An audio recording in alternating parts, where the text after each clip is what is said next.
തട്ടിപ്പ് നടന്നിട്ടുണ്ട് എന്നുള്ള കണ്ടെത്തുന്നത്. അപ്പോൾ ആവറേജ് ഒരു വർഷം 13 കോടിയിലധികം രൂപയുടെ തട്ടിപ്പ് നടക്കുന്നുണ്ട്. അനർഹരായിട്ടുള്ള ആളുകൾ ക്ഷേമ പെൻഷൻ മേടിക്കുന്നുണ്ടെന്നുള്ള കണ്ടെത്തലുണ്ടാകുന്നു. പക്ഷേ ഇന്നലെ മന്ത്രി പുറത്തുവിട്ട കണക്കനുസരിച്ചിട്ടാണെങ്കിൽ 1458 സർക്കാർ ഉദ്യോഗസ്ഥരായിട്ട് 1600 രൂപ വെച്ച് മേടിക്കുമ്പോൾ ഏകദേശം 23 ആവറേജ് 2,79,00,000-ലധികം 23 ലക്ഷം രൂപ പ്രതിമാസം മേടിക്കുന്നു. അപ്പോൾ ആവറേജ് നോക്കുമ്പോൾ 2,79,00,000 രൂപയൊക്കെയാണ് കണക്കിൽ വരുന്നത്. അവിടെ ഒരു മിസ്മാച്ച് ഉണ്ട് അജിംസെ. CAG-യുടെ കണ്ടെത്തൽ 2022 നമ്മുടെ മുമ്പിൽ വരുമ്പോൾ അന്ന് ഈ സർക്കാർ നേതൃത്വം കൊടുക്കുന്ന പാർട്ടിയുടെ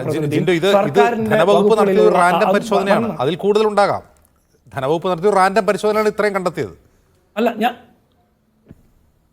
ഞാൻ പറയുന്നത് ഞാൻ അതിനെ എൻഡോഴ്സ് ചെയ്യാണ്. ധനവകുപ്പ് ചെയ്ത ആ പ്രവർത്തനത്തെ ഞാൻ അംഗീകരിക്കുകയാണ്. അതിനെ അംഗീകരിക്കുമ്പോൾ തന്നെ CAG-യുടെ അന്നത്തെ റിപ്പോർട്ട് വന്നപ്പോൾ അതിനെ അംഗീകരിക്കാൻ കേരളം ഭരിക്കുന്ന പിണറായി വിജയന്റെ സർക്കാരോ സർക്കാരിന് പിന്തുണ കൊടുക്കുന്ന പാർട്ടിയോ CPM-ഓ അംഗീകരിച്ചിരുന്നില്ല. അന്ന് CAG റിപ്പോർട്ടിന് അംഗീകരിക്കാൻ ഒരു ധൈര്യം കാണിച്ചില്ല. അതിനുശേഷം ഒരു ഗതിയുമില്ലാതെ ട്രഷറിയിൽ പൂച്ച വെട്ടിയെടുക്കുന്ന പോലെയുള്ള സാഹചര്യം ഉണ്ടാകുമ്പോൾ 5 ലക്ഷത്തിലധികം വരുന്ന ഒരു ബില്ലും പാസ്സാക്കാൻ പറ്റാത്ത സാഹചര്യം ട്രഷറിയിൽ ഉണ്ടാകുമ്പോൾ 1991 നിയമപ്രകാരമാണെന്ന് പറഞ്ഞ് 2014 പണിത വീടിന് പോലും 20,000 രൂപയും 15,000 രൂപയും ഒന്നിച്ച് ടാക്സ് അടയ്ക്കണമെന്നൊക്കെ പറഞ്ഞിട്ടുള്ള തിട്ടൂരങ്ങൾ കളക്ടറേറ്റിൽ നിന്ന് പഞ്ചായത്തുകൾ തോറും വിതരണം ചെയ്യുന്ന സാഹചര്യമൊക്കെ ഇന്ന് കേരളത്തിലുണ്ട്. നിരവധി തട്ടിപ്പുകൾ സർക്കാരിന്റെ നേതൃത്വത്തിൽ തന്നെ ഇവിടെ നടക്കുന്നുണ്ട്. ആ സാഹചര്യത്തിൽ ഇങ്ങനെ ഒരു റാൻഡം പരിശോധന നടത്താനുള്ള ചേതോ വികാരം എന്താ? അന്ന് CAG-യുടെ റിപ്പോർട്ട് വന്നപ്പോൾ അതിനെ എൻഡോഴ്സ് ചെയ്തുകൊണ്ട് ആ റാൻഡം പരിശോധന നടത്താൻ ധനകാര്യ വകുപ്പ് തയ്യാറായില്ലല്ലോ. ഇനി ഞാൻ ഇവിടെ പറയുന്ന ഓരോ കാര്യങ്ങളും ഇവിടെ ഈ പറഞ്ഞ 1458 ഉദ്യോഗസ്ഥരെ എത്ര എളുപ്പത്തിൽ വെള്ളപൂശാൻ നോക്കുന്നത്. അവർക്ക് ഏതെങ്കിലും രീതിയിലുള്ള വിധവാ പെൻഷനോ അല്ലെങ്കിൽ മറ്റേ വികലാംഗ പെൻഷനോ ഉണ്ടായിരുന്ന ആളുകൾക്ക് സർക്കാർ ജോലി കിട്ടിയപ്പോൾ രണ്ടും മേടിച്ചു എന്നാണ്. പ്രതിവർഷം മസ്റ്ററിംഗ് നടത്തുന്നുണ്ടല്ലോ. പ്രതിവർഷം മസ്റ്ററിംഗ് നടത്തുമ്പോഴും ഇവർ സർക്കാർ ഉദ്യോഗസ്ഥരായ കാര്യം അവർ മറന്നിട്ടില്ലല്ലോ. ഞാൻ പറയുന്നത് ഇതിന് എളുപ്പത്തിൽ നമ്മൾ വിധവാ പെൻഷനെന്നോ അല്ലെങ്കിൽ വികലാംഗ പെൻഷൻ എന്നൊക്കെ പറഞ്ഞ് അങ്ങനെ അതിനങ്ങ് വെള്ളപൂശേണ്ട.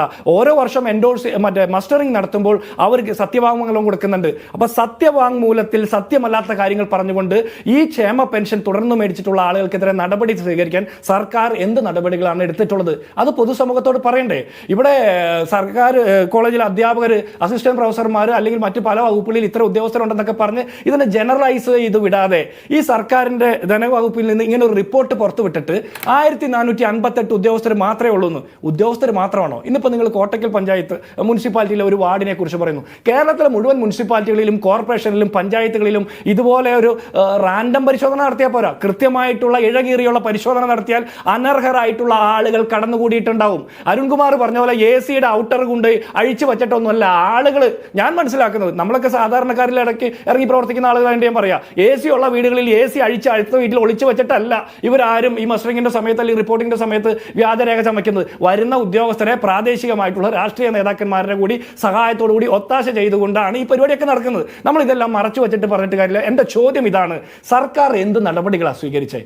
ഈ 1458 ആളുകളുടെ പേര് പുറത്തുവിടാൻ ധൈര്യമില്ല. അത് പുറത്തുവിടാൻ പറ്റില്ല, കാരണം കുറെ കൂടി പഠനം നടത്തണമെന്ന് പറയാം. ഒരു അഴിമതിയും ചെയ്യാത്ത നവീൻ ബാബു എന്ന് പറഞ്ഞ ഉദ്യോഗസ്ഥൻ 33 വർഷത്തെ കറ പുരളാത്ത ജീവിതത്തിന് ശേഷം മരണത്തിലേക്ക് പോയത് എങ്ങനെയാണെന്ന് നമുക്കറിയാലോ. ഇല്ലാത്ത അഴിമതിയുടെ പേരിൽ ആരോപണം ഉന്നയിച്ചതിന്റെ പേരില. ഇവിടെ അതിന്റെ മറുവശത്ത് 1458 സർക്കാർ ഉദ്യോഗസ്ഥർ ഇങ്ങനെ അനർഹമായിട്ട് പെൻഷൻ വാങ്ങിയിട്ട് അവർക്കെതിരെ എന്ത് നടപടി സ്വീകരിച്ചു എന്നാണ് നമുക്കറിയേണ്ടത്.